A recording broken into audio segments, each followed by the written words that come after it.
السلام عليكم ورحمة الله تعالى وبركاته.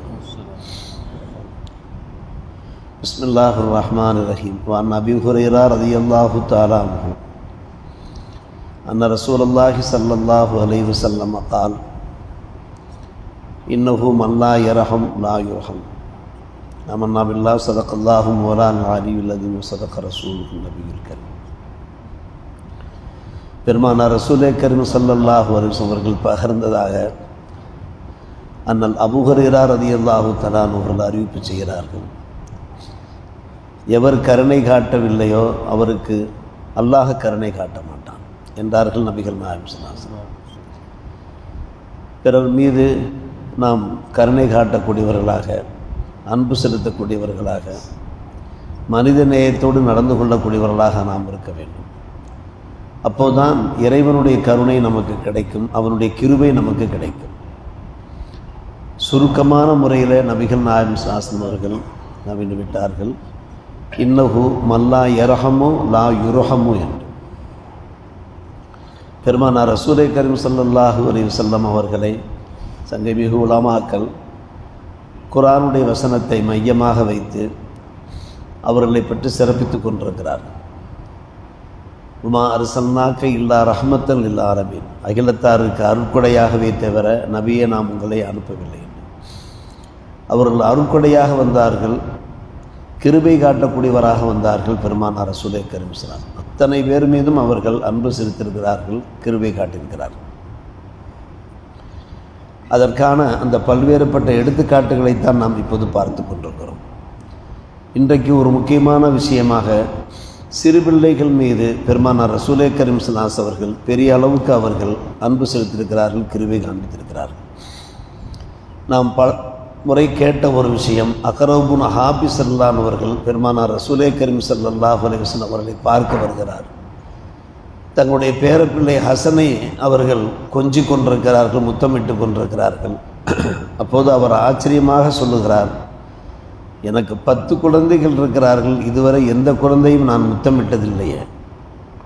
அப்போது பெருமானார் ரசூலே கரீம் ஸல்லல்லாஹு அலைஹி வஸல்லம் அவர்கள் இந்த வாசகத்தை சொன்னார்கள், கிருபை காட்டாதவருக்கு அல்லாஹ் கிருபை காட்ட மாட்டான் என்கிற இந்த வாசகத்தை அப்போதான் பெருமானார் ரசூலே கரீம் ஸல்லல்லாஹு அலைஹி வஸல்லம் அவர்கள் எடுத்துரைத்தார்கள். இப்படி ஒவ்வொரு உதாரணமாக நாம் சொல்லிக்கொண்டே இருக்கலாம். நாம் மிகவும் ஆச்சரியப்படுகின்ற ஒரு நிகழ்ச்சி என்னவென்று கேட்டால், தம்முடைய பிள்ளைகள் பேரப்பிள்ளைகள் மீது அவர்கள் எந்த அளவுக்கு அன்பு செலுத்தியிருக்கிறார்கள் என்றால், ஒரு முறை பள்ளிவாசலிலே தொழுது கொண்டிருக்கிறார்கள். அப்போது தங்களுடைய அருமை பேத்தி உமாமா பின்த் அபில் ஆஸ் அவர்களை தொழுகையிலேயே சுமக்கிறார்கள். அந்த பிள்ளையினுடைய தாய் ஜைனப் அவர்கள் இறந்து போய்விட்டார்கள். உமாமாவை பெருமானார் ரசூலே கரீம் ஸல்லல்லாஹு அலைஹி வஸல்லம் அவர்கள் வளர்த்து கொண்டிருக்கிறார்கள். நபிகள் நாயகம் ஸல்லல்லாஹு அலைஹி வஸல்லம் அவர்கள் தொழுகிற போது, அது சின்ன பிள்ளை தானே, பேத்தி தானே, சஜ்தாவுக்கு சென்றால் என்ன செய்து விடுவார்கள், உமாமா ஏறி அமர்ந்து கொள்வார்கள். பெருமானார் ரசூலே கரீம் ஸல்லல்லாஹு அலைஹி வஸல்லம் முதுகிலே ஏறி அமர்ந்து கொள்வார்கள். இப்படியாக நடந்து கொண்டிருந்தது. நபிகள் நாயகம் ஸல்லல்லாஹு அலைஹி வஸல்லம் அவர்கள் என்ன செய்தார்கள், சஜ்தாவுக்கு செல்கின்ற போது உடன் பிள்ளையை சுமந்து கொண்டே தொழுவார்கள், இறக்கி விடுவார்கள். பின்பு சஜ்தாவிலிருந்து எழும்போது அந்த பிள்ளை அவர்கள் மீது ஏறிக்கொள்ளும். ஆரம்ப காலத்தில், இஸ்லாத்தினுடைய ஆரம்ப காலத்தில் ஒரு பக்கம் தொழுகையிலே அல்லாஹோடு நெருங்குகிறார்கள், மறுபக்கம் தம்முடைய பிள்ளைகள் குடும்பத்தினர் மீது அன்பு காண்பிக்கிறார்கள், ஆதரவு காண்பிக்கிறார்கள். இன்றைக்கும் நாம் நம்முடைய வீடுகளில் இது போன்ற அந்த அனுபவங்களை பெறுகிறோம். தொழுது கொண்டிருக்கிற போது நம்முடைய பிள்ளைகள் பேரப்பிள்ளைகள் நம் மீது அமர்ந்து கொள்வார்கள்.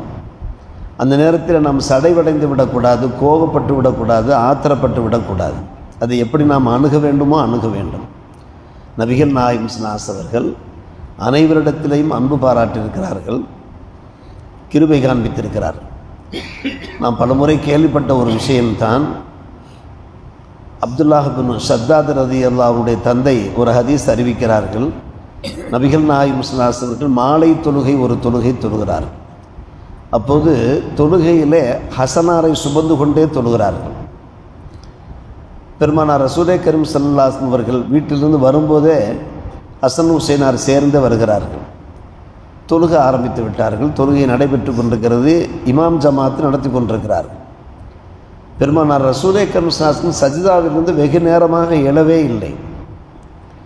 அவர் அப்துல்லா பின் சத்தாத் அவர்கள் கூறுகிறார்கள், எங்களுக்கு ஆச்சரியமாகிவிட்டது, பெருமானாருக்கு சஜிதாவில் ஏதேனும் விபரீதம் ஏற்பட்டு விட்டதோ, சஜிதாவிலிருந்து எழவில்லையோ என்று. எல்லோரும் சஜிதாவிலே இருக்கிறார்கள்.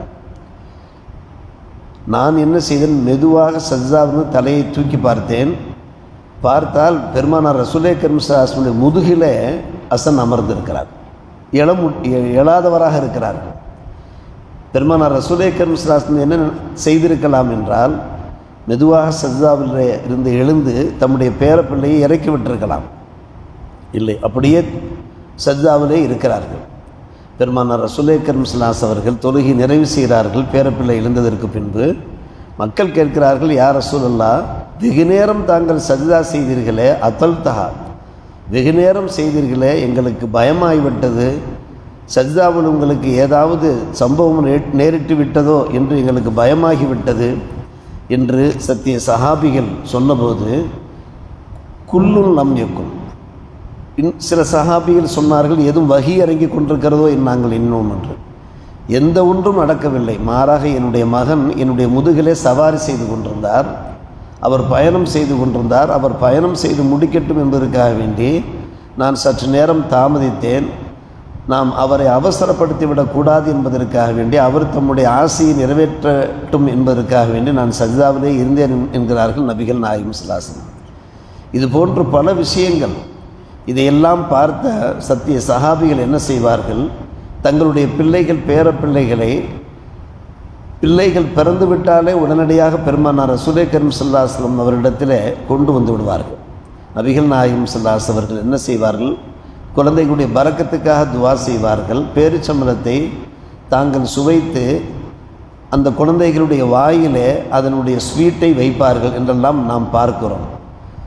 சில சமயங்களில் பிள்ளைகள் பெருமானார் ரசூலே கரீம் ஸல்லல்லாஹு அலைஹி வஸல்லம் மடியில் இருக்கிற போது சிறுநீர் கழித்து விடுவார்கள். கோபப்பட மாட்டார்கள், ஆத்திரப்பட மாட்டார். இன்றைய தலைவர்கள் மடியில் அப்படி நடந்துவிட்டால் என்ன ஆகும் என்பதை யோசித்து பார்க்கிறோம். எனவே பெருமானார் ரசூலே கரீம் ஸல்லல்லாஹு அலைஹி வஸல்லம் அவர்கள் அனைவர் மீதும் அன்பு செலுத்தக்கூடியவர்களாக, பாசம் செலுத்தக்கூடியவர்களாக, கருணை செலுத்தக்கூடியவர்களாக இருந்திருக்கிறார்கள். சிறு பிள்ளைகள் மீதும் அன்பு பாராட்டியிருக்கிறார்கள். தங்களுடைய பேரப்பிள்ளைகள் மீது மட்டுமல்ல, தங்களுடைய வீட்டிற்கு வருகின்ற எல்லா பிள்ளைகளிடத்திலையும் நபிகள் நாயகம் ஸல்லல்லாஹு அலைஹி வஸல்லம் நேசம் பாராட்டியிருக்கிறார்கள் என நாம் பார்க்கிற போது இந்த ரஹ்மத்துல் ஆலமீனுடைய அந்த இலக்கணத்தை நாம் நன்கு புரிந்து கொள்ள முடிகிறது. எந்த காலத்திலேயும் பிள்ளைகளிடத்திலே நாம் அதிகமாக ஆத்திரப்பட்டு விடக்கூடாது, சடவடைந்துவிடக்கூடாது. பள்ளிவாசலுக்கு வருகிறார்கள் பிள்ளைகள், சில சமயங்களில் சேட்டைகள் பண்ணுகிறார்கள், அங்கும் இங்கும் ஓடுகிறார்கள். நமக்கு கோபம் வருகிறது, ஆத்திரம் வருகிறது. அந்த ஆத்திரத்தை கொஞ்சம் சரி செய்து கொண்டு எப்படி நாம் அவர்களை தஅதீப் செய்ய வேண்டுமோ, அவர்களை வழிநடத்த வேண்டும் என்பது இன்றைய இந்த பாடத்தின் மூலமாக தெரிய வருகிறது. வாழ்க்கையில் கடைபிடிப்போம். அல்லாஹ் நல்லோர் புரிவானாக. வாஹிர் தாவான் அல்ஹம்துலில்லாஹி ரப்பில் ஆலமீன்.